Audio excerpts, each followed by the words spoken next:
ರಾಜ್ಯದಲ್ಲಿ ಸಾಲು ಸಾಲು ಹೃದಯಾಘಾತ, ಹೃದಯ ಸ್ತಂಭನದಿಂದ ತೆಂಗಿನಕಾಯಿ ವ್ಯಾಪಾರಿ ಸಾವು. ಚಿಕ್ಕಮಗಳೂರಿನ 29 ವರ್ಷದ ಯುವಕ ಬಲಿ.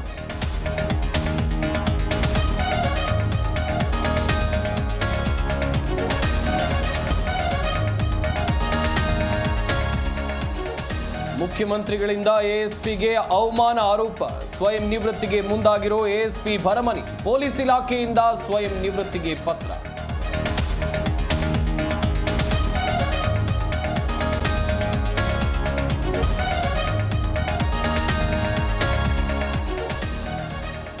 ರಾಜ್ಯದಲ್ಲಿ ದ್ವಿಭಾಷಾ ನೀತಿ ಜಾರಿಗೆ ಪಟ್ಟು ಬೆಂಗಳೂರಿನ ಫ್ರೀಡಂ ಪಾರ್ಕ್ನಲ್ಲಿ ಕರವೇ ಪ್ರೊಟೆಸ್ಟ್.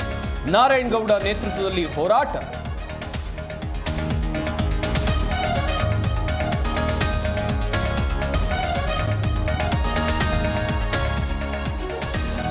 ಉತ್ತರಾಖಂಡ್ನಲ್ಲಿ ಮುಂದುವರಿದ ಮಳೆ ಆರ್ಭಟ, ಅಲಕಾನಂದ ನದಿಯ ನೀರಿನ ಮಟ್ಟದಲ್ಲಿ ಏರಿಕೆ. ರುದ್ರಪ್ರಯಾಗ್ನಲ್ಲಿ ದೇವಸ್ಥಾನಗಳಿಗೆ ಜಲ ದಿಗ್ಬಂಧನ.